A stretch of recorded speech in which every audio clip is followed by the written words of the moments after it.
ఈరోజు రాష్ట్ర వ్యాప్తంగా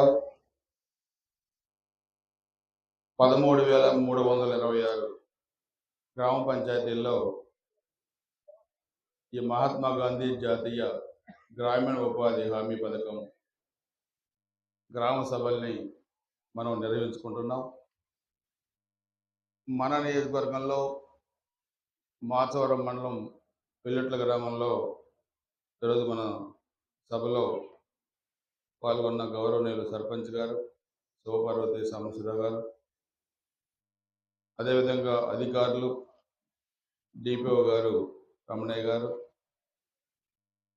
ఏడీ అగ్రికల్చర్ కృష్ణదేవరాయలు గారు, అదేవిధంగా తహసీల్దార్ గారు, ఎండిఓ గారు, పంచాయతీరాజ్ డిఈ గారు, ఇతర ప్రభుత్వ అధికారులు, పెద్దలు ధనంజయ రెడ్డి గారు, అదేవిధంగా మండల పార్టీ అధ్యక్షులు బడిగుజ్జి వెంకటేశ్వర్లు గారు, అదేవిధంగా అంకారావు గారు జనసేన నియోజకవర్గ సమన్వయకర్త, శ్రీనివాస్ గారు మండల పార్టీ జనసేన అధ్యక్షులు, ఇస్రాయిల్ జనసేన పార్టీ గ్రామ అధ్యక్షులు, గ్రామ తెలుగుదేశం పార్టీ నాయకులు, ఈ కార్యక్రమానికి విచ్చేసిన అందరికీ పేరు పేరున హృదయపూర్వక నమస్కారాలు.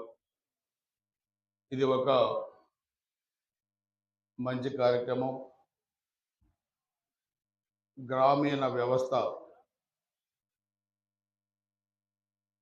స్ట్రెంథన్ కావడానికి ఈరోజు గ్రామాల్లో మనకున్న పనులన్నీ కూడా చేసుకోవటం, ఉపాధి చూపించే దాంట్లో అంటే పనులు లేకున్నా వ్యక్తులకి ఉపాధి చూపించడం, ఆ పనుల ద్వారా మన గ్రామాల సమస్యలన్నీ కూడా పరిష్కారం చేసుకోవటం, అంటే ఒక ఆస్తిని మనం ఏర్పరచుకోవటం, ఇవన్నీ కూడా మనం దీంట్లో ఈ కార్యక్రమంలో చేసుకుంటూ ఉన్నాం. గతంలో కూడా మనం చూసాం 14-19 మధ్య తెలుగుదేశం పార్టీ అధికారంలో ఉన్నప్పుడు, చంద్రబాబు నాయుడు గారు ముఖ్యమంత్రిగా ఉన్నప్పుడు ఈ కార్యక్రమాలు చాలా బాగా జరిగినాయి.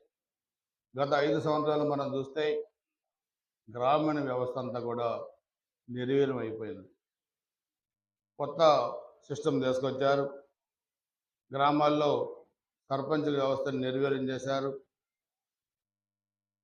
గ్రామాల్లో ఏ నాయకుడికి కానీ ఎక్కడ కూడా కనీసం అధికారాలు కూడా లేకుండా చేశారు గత ప్రభుత్వం. ముఖ్యంగా గ్రామ పంచాయతీ సర్పంచులు, ఆ గ్రామానికి ప్రథమ పౌరుడైన సర్పంచ్ గారు కనీసం గ్రామాల్లో విధులు నిర్వహించే పరిస్థితి కూడా ఉండేది కాదు. గత 5 సంవత్సరాల్లో చాలా కొన్ని వేల మంది గ్రామ పంచాయతీ సర్పంచులు రోడ్లపైకి వచ్చి నిరసన వ్యక్తం చేశారు, భిక్షాటన చేశారు.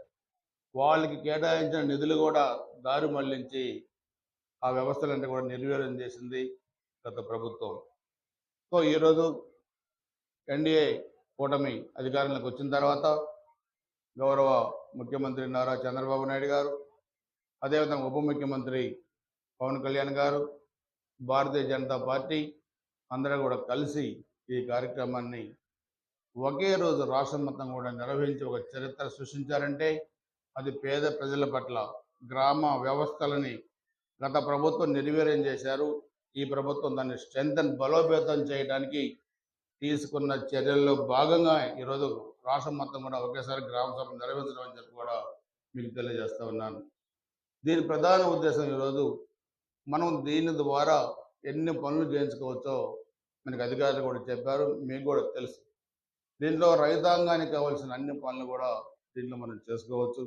గ్రామాల్లో సీసీ రోడ్ల దగ్గర నుంచి, డ్రైన్స్ దగ్గర నుంచి, పొలాలకు వెళ్ళే రోడ్ల దగ్గర నుంచి కూడా, చెరువులు పొడుగు తీత కానీ, పంట కాలాలు బాగు చేసుకోవడం కానీ అన్నీ కూడా మనం ఈరోజు యంత్రాలు ఉపయోగించకుండా మనం ఈ నిధుల ద్వారా కూడా ఈ గ్రామాలన్నీ కూడా మనం బాగు చేసుకోవచ్చు, అభివృద్ధి చేసుకోవచ్చు. సో మనం ఈ కార్యక్రమాన్ని ఈరోజు మన కలెక్టర్ గారు కూడా మనకు మండలంలో 2 కోట్ల రూపాయలు ఎన్ఆర్జీఎస్ నిధులు కూడా ఇచ్చారు. ఇంకా కూడా మనకి నిధులు చాలా వస్తాయి. నేను మీ అందరికీ చెప్పేది, మన గ్రామాన్ని ఒక యూనిట్గా తీసుకొని మన నియోజకవర్గంలో అభివృద్ధి కార్యక్రమాలు కూడా మనం చేసుకోవాల్సిన అవసరం ఉంది. మీకు తెలుసు 14-19 మధ్య మనం ఎలాంటి అభివృద్ధి చేసామో నియోజకవర్గంలో అందరూ కూడా మీకు తెలుసు. కానీ గత 5 సంవత్సరాలు అభివృద్ధి పడకన పడింది.